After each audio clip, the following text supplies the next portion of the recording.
Bom, nosso curso de especialização na carta aos Romanos, estamos falando aqui que Jesus Cristo ele retornará, sua parousia. Mas por que que a gente tem que ressaltar o caráter da volta do Senhor Jesus como sendo um juízo, tá bem? Os judeus, eles criaram uma tradição de justiça, tá bem? Deus, ele é justiça nossa.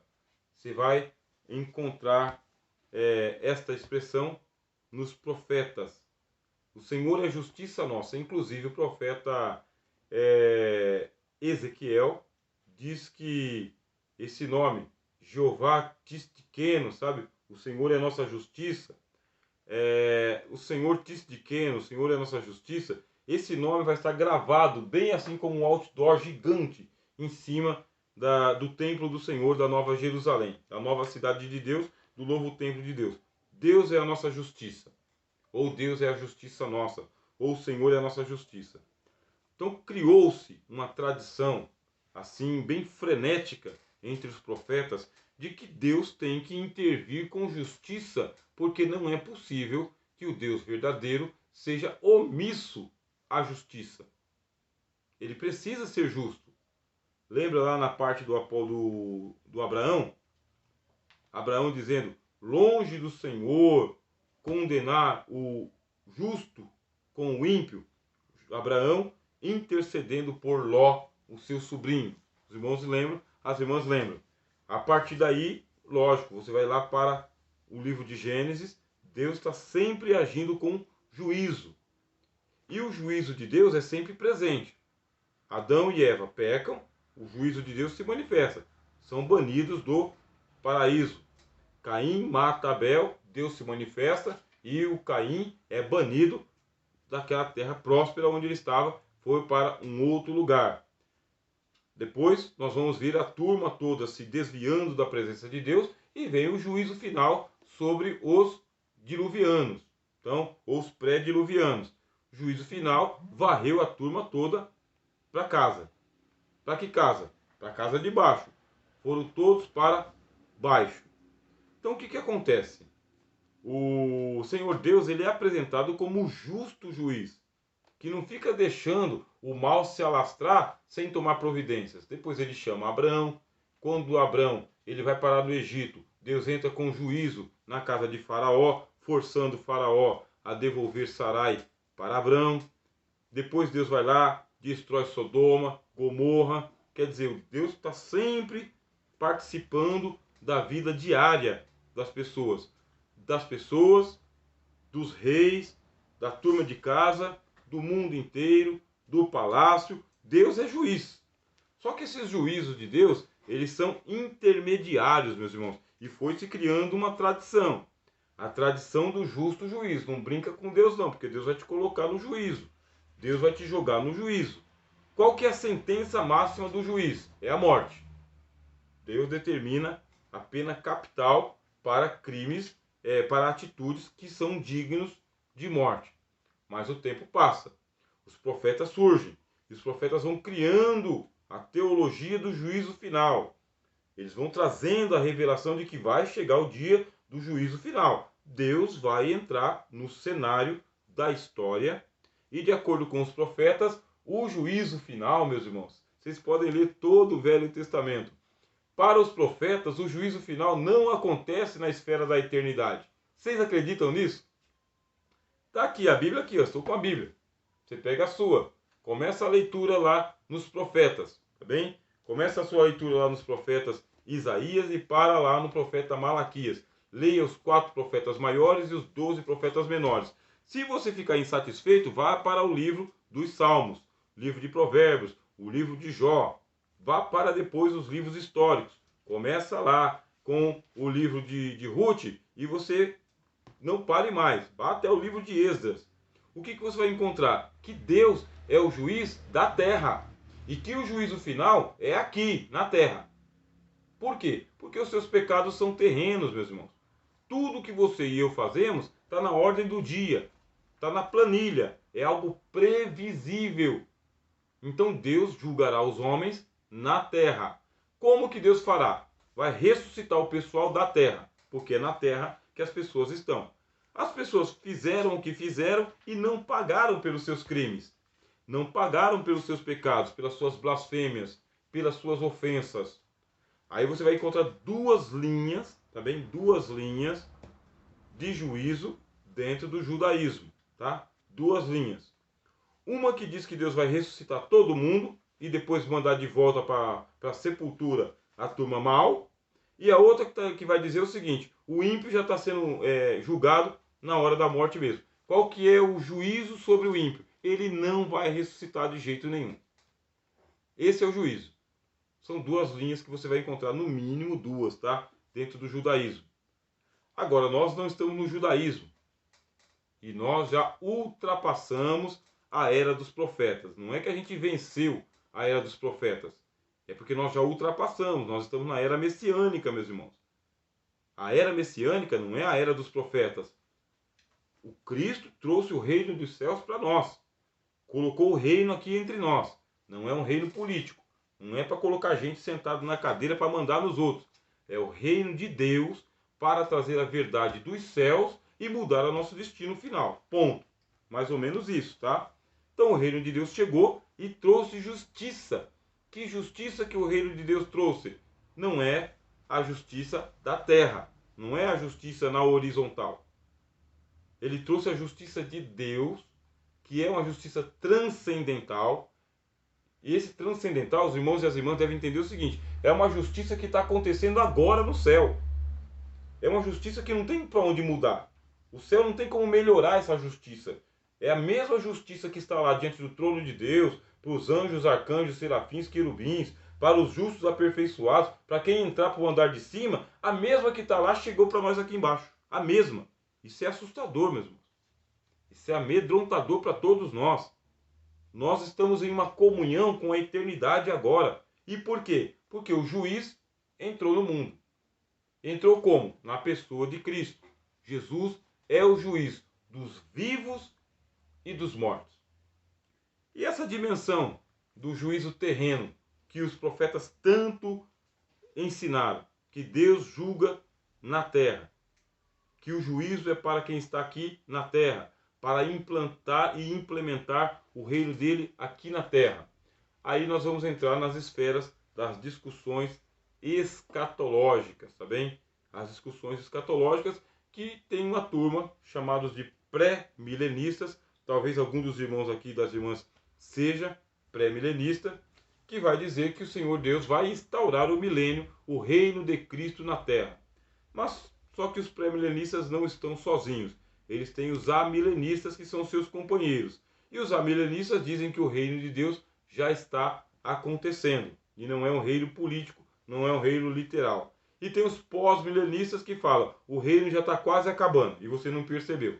Então a discussão escatológica. Quem vai vencer essa discussão? Quem vai começar? Quem vai sustentar essa discussão? O que importa para nós, meus amados irmãos e irmãs? O que importa para nós é que nós somos chamados para o Evangelho, que o reino já veio, trouxe a justiça dos céus e que nós somos justificados para sermos justos diante de Deus. Então nós somos justos diante de Deus porque o juiz nos justificou. Quem é o juiz dos vivos e dos mortos? Jesus. Jesus é o juiz dos vivos e dos mortos. Então nós vamos ter que ampliar ainda mais as nossas discussões sobre o juízo, tá bem? O juízo de Cristo, porque Jesus, Filho de Deus, é o juiz. Sir Fox nos diz: a ideia da parousia, ainda falando sobre o retorno do Filho de Deus, atrai a expressão Filho de Deus.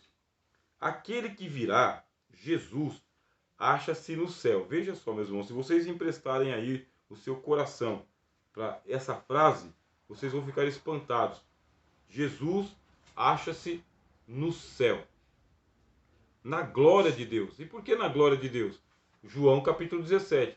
Pai, eu estou indo para a glória. Qual glória? Aquela que eu tinha contigo antes que o mundo existisse. Isso nos espanta, meus irmãos. Por que nos espanta? Porque o céu ele tem um terraço, tá bem? Você tem o primeiro céu, segundo céu e o terceiro céu. E o céu dos céus. Esse céu dos céus é acima dos céus. Até onde nós criação vamos chegar? A gente vai chegar até o terceiro céu, onde está o paraíso.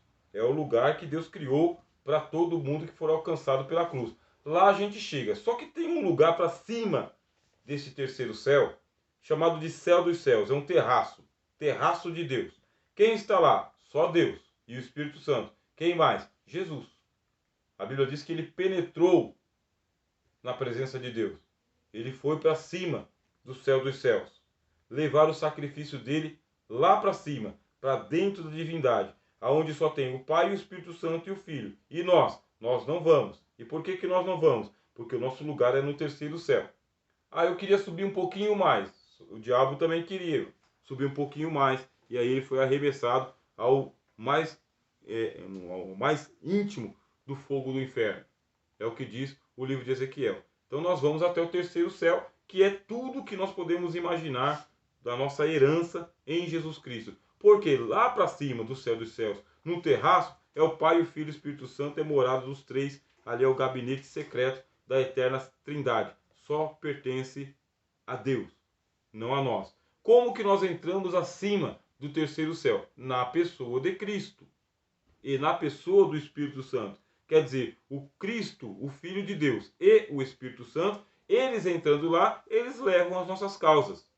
Eles levam a nossa individualidade, a nossa pessoalidade. Os irmãos estão entendendo? Estão conseguindo entender esse ponto difícil da escatologia? Então, você e eu, hoje, nós estamos assentados nas regiões celestiais em Cristo Jesus. Primeiro céu, segundo céu, terceiro céu, ainda não.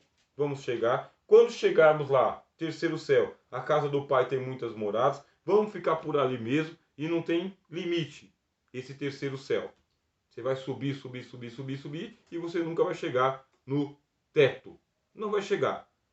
Mas alguém chegou. Quem chegou? O Filho de Deus. Ele penetrou para cima do céu dos céus. Quando ele penetrou, ele levou a humanidade toda com ele. Ele e o Espírito Santo. O apóstolo Paulo fala: o Espírito penetra todas as coisas, até mesmo as profundezas de Deus. Para quê? Para interceder por mim. Então, como é que eu entro lá para cima de todos os céus? Na pessoa do Espírito Santo, em nome do Senhor Jesus, junto com o Senhor Jesus. Eu mesmo entro? Não. Eu mesmo não entro, mas o representante entra. O representante entra na presença de Deus. É o suficiente, meus irmãos. Graças a Deus, porque as Escrituras nos revelam essa comunhão que o Senhor Deus teve conosco. É por isso que o apóstolo João escreveu: vede quão grande amor Deus nos concedeu, de que nós fôssemos chamados filhos de Deus. É muita coisa, né, meus irmãos? Deus ama esse torrão de terra que você e eu somos aqui, essa poeira cósmica que nós somos. Nos ama tanto que se ofereceu por nós na pessoa de Cristo, efetuou o pagamento pelos nossos pecados, nos perdoou de toda a nossa dívida, nos assentou nas regiões celestiais em Cristo Jesus. Cristo assentado, nós estamos assentados com Ele. Quando o nosso Senhor retornar para nos buscar, nos levará para o mais alto possível para a nossa natureza. Além dessa natureza, não dá para entrar, só sendo Deus. Glória a Deus. Nós estamos aqui com o livro do Sir Fox, falando sobre Jesus, o Filho de Deus. Aí ele fala: sua qualidade de Filho de Deus, contudo, está além do estado glorioso atual. Isso aqui é profundo, meus irmãos. É profundo para além do nosso vocabulário, inclusive, tá bem? Além do estado glorioso, pois sua ressurreição já se relaciona com ela. Poder-se esperar o emprego do título Kyrios, como na descrição da parousia, ou melhor ainda, filho do homem, porque se trata implicitamente do juízo e da cólera vindoura. Paulo teria percebido uma relação verbal entre filho do homem e filho de Deus? Por que o apóstolo Paulo não usa filho do homem e usa filho de Deus? Nós estamos aqui em Romanos, capítulo 1, versículo 4. Jesus é declarado Filho de Deus em poder, tá? Em poder, pelo Espírito de santificação na ressurreição dos mortos. Romanos 1, 4. Por que ele usou Filho de Deus e não usou Filho do Homem? Filho do Homem está mais perto de nós. Mais perto de nós. fala da encarnação de Jesus.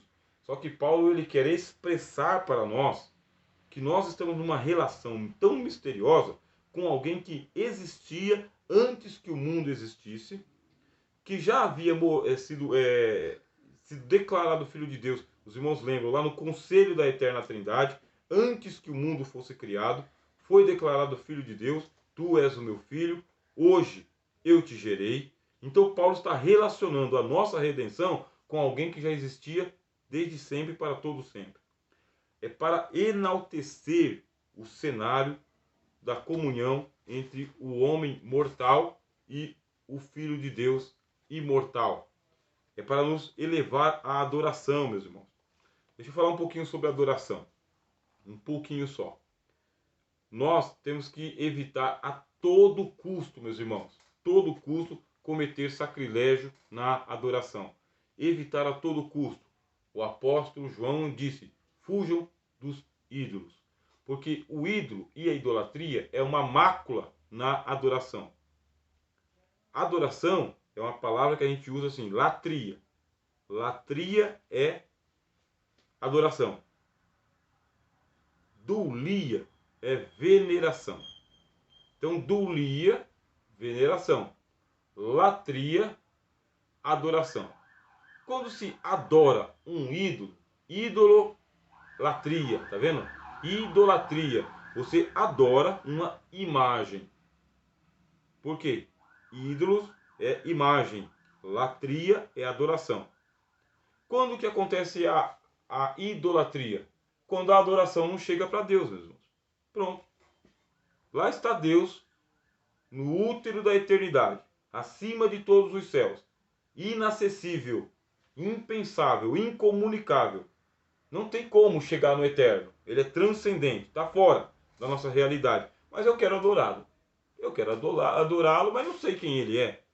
Eu quero adorá-lo, mas eu não sei como adorá-lo. Eu não sei as palavras, eu não sei as orações, eu não sei os louvores, eu não sei os gestos, eu não sei nada sobre ele. Mas eu quero adorar de qualquer jeito. Então o que eu faço? Um ídolo. Eu imagino uma escada, uma torre de Babel qualquer, e vou construir a minha torre de Babel, a minha religiosidade, para chegar lá no trono de Deus e ver se eu consigo tocar na hora dos seus mantos lá na eternidade. Se a adoração não chegar até esse Deus transcendente, você é um idólatra. Eu sou um idólatra e nós cometemos sacrilégio. Sacrilégio é quando você faz um uso errado de algo que é santo. A adoração é algo santo. Mas se eu fizer um uso errado da adoração, isso aí é sacrilégio. Eu tenho que evitar a todo custo cometer esse sacrilégio, essa idolatria. Aí eu fico aqui esperando. Como que eu faço para adorar esse Deus? Eu não conheço, não sei quem é, não sei que nome que tem, como que ele é. Será que ele tem 2 braços, 2 pernas, usa óculos, usa avental, é parecido comigo? Como que é esse Deus? Aí nós ficamos aqui carentes, meus irmãos. Carentes, como diz o apóstolo Paulo na carta aos Romanos, todos pecaram e destituídos estão da glória de Deus, meu irmão. O que é destituído? Pelado, tá bem? Você foi destituído, você ficou nu. Não tem qualidades de adorador. O pecador não tem qualidades de adorador. Foi destituído das suas patentes, da sua espiritualidade, da sua qualidade de adorador. Foi perdido, você se perdeu. E agora que eu perdi? Você vai precisar de mediadores para chegar lá no céu. Para sua adoração chegar lá no eterno, você precisa de mediadores. Qual que é o mediador do Abel? A fé e o sacrifício. São mediadores. Então, Abel tem fé e sacrifica os cordeiros. São mediadores. Mas isso é suficiente? Não. Por quê? Porque o Caim vai lá e oferece o sacrifício também, o fruto da terra, mas não tem fé. Ele tem só o mediador, o sacrifício. Se você tem o sacrifício e não tem fé, sua mediação já é capenga. Se você só tem o sacrifício, piorou para você. Aí o que faz? Deus, transcendente, fora da realidade. Lá ele percebe o movimento de fé aqui embaixo. O autor aos Hebreus diz: pela fé, Abel ofereceu sacrifícios melhores que o de seu irmão. Pela fé. Então Deus lá na eternidade perceber um movimento de fé aqui no mundo das formigas, que somos nós. O que faz Deus, na metáfora do Antigo Testamento? Aí Deus vem e recebe. Veja só que Deus desce até o sacrifício de Abel. Recebe o sacrifício de Abel. Pronto, a mediação está feita. A fé e o sacrifício. Caim não tem fé, só tem sacrifício. E o semblante dele está descaído. Então Deus que veio para o culto ou para a adoração de Abel, vê o irmão membro participando ali do culto, mas está só com sacrifício, sem fé. Recebe uma exortação, recebe um encorajamento. Por que você está no culto? Por que você está participando da festa religiosa e você está desse jeito assim, com a cara amarrada, com o coração para baixo? Faz igual teu irmão. Já que tem sacrifício, coloca fé. Porque se você não tiver fé, não tem como a sua adoração chegar para dentro do véu. Não tem jeito. Aí pronto. Volta a Deus lá para a sua transcendência para a eternidade. Então, para retomar, meus irmãos, eu tenho que falar isso aqui porque quando a gente chegar lá no capítulo 12 da carta aos Romanos, o apóstolo Paulo fala: apresentai os vossos corpos em sacrifício vivo, santo e agradável a Deus, que é o vosso culto racional. É a sua adoração com a mente, tá? Com inteligência. Então nós temos que retomar isso aqui. Paulo é um adorador. Escreve o evangelho. O ato de escrever a carta aos Romanos é uma adoração. Seu serviço é uma adoração. Nós somos adoradores. Temos que chegar até o nosso Deus. Mas nós não podemos chegar de mãos lisas. Simplesmente chegar, construir uma torre de Babel. Não dá. A gente tem que ir aqui embaixo, alcançar uma fé, que essa fé venha validar os nossos atos, o nosso sacrifício, o nosso serviço, e essa fé toque na sensibilidade de Deus. Tem essa fé? Não tem. O que faz o Cristo? Traz a fé do céu, meus irmãos. Capítulo 10 da carta aos Romanos. Não digas no teu coração quem vai subir ao céu para trazer o Cristo, ou quem vai descer aos abismos para ressuscitar Cristo. Por quê? Porque a fé vem pelo ouvir e ouvir a palavra de Deus. O Senhor trouxe a fé dos céus, anunciando o seu evangelho, colocou em nossos corações para que o nosso serviço seja aceitável e agradável a Deus. Agora, meus irmãos, nós estamos preparados para prosseguir em nosso estudo nesta noite. O Filho de Deus veio autenticar a fé que nós temos aqui e o apóstolo Paulo faz questão de usar a expressão Filho de Deus justamente para alimentar a nossa adoração ao Pai. Se a nossa adoração não chegar a Deus, ela é idolatria, é um sacrilégio.